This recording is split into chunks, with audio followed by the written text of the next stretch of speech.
Hello, Dad here. It is Sunday, towards the end of May 2019. I'm really going to try to make this one short.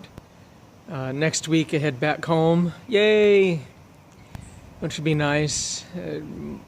Most of you know, maybe there's some people that are new that don't know. Home is back in the Midwest, the United States. And I'm out here on the West Coast working for a little bit. Based on a skill set that I have.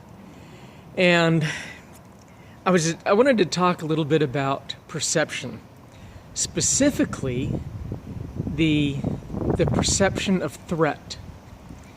To kind of keep up with the theme we've been going with the last couple of little videos.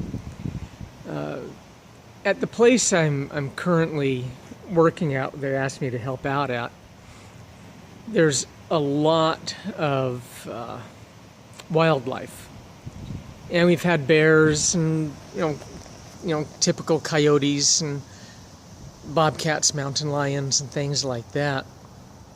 And this one day, in this one industrial setting, there's lots of I-beams, lots of heavy iron, and cooling fans, and hydraulic valves and things like that. And so you have to watch out so you don't bump your head on stuff. You also have to watch where you're walking, because there's just all kinds of stuff everywhere that can trip you up. And I was walking along, just diddy-bopping along, and I saw a beautiful little rattlesnake, maybe about 10 inches long, I'm guessing. So it was fairly young, but well-fed. And as soon as the footfall, because I was wearing heavy steel-toed boots, the footfall alerted this little rattlesnake, and it took alert.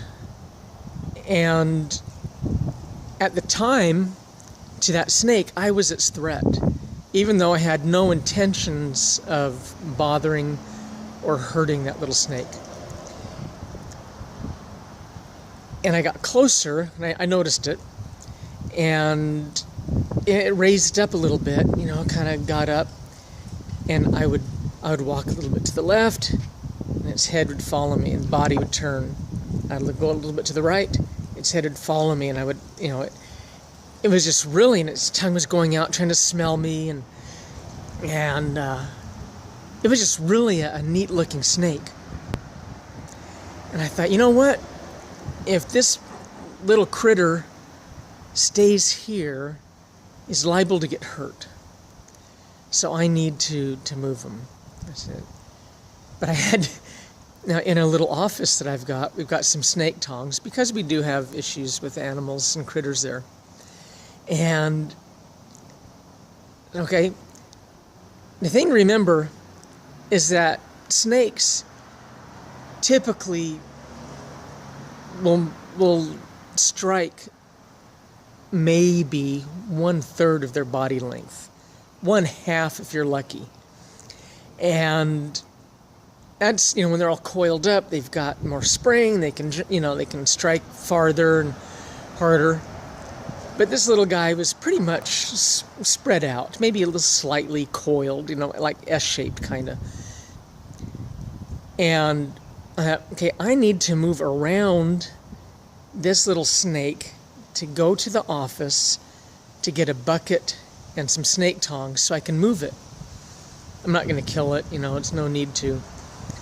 So, so I got up, and I'm a good 3 feet away from the snake.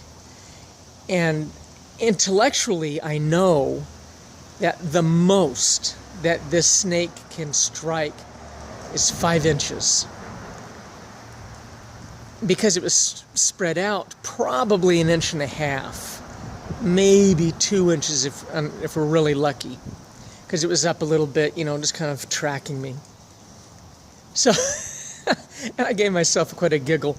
So I know I'm 3 feet away from this thing. I'm keeping an eye on it because I don't want it to escape, and I wanted to take it away so it wouldn't get hurt.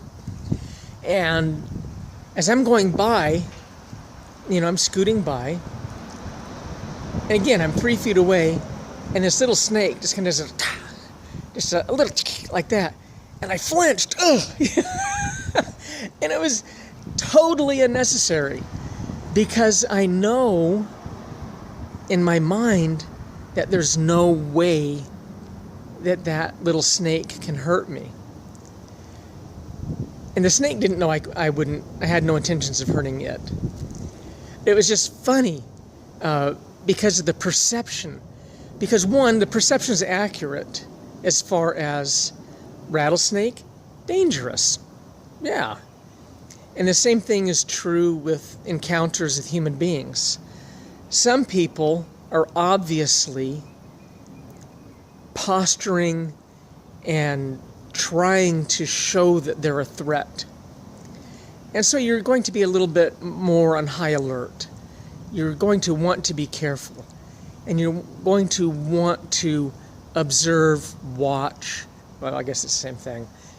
But just be extra cautious of how you deal with that individual. Even when I was deputy sheriff, reserve, again, full disclosure,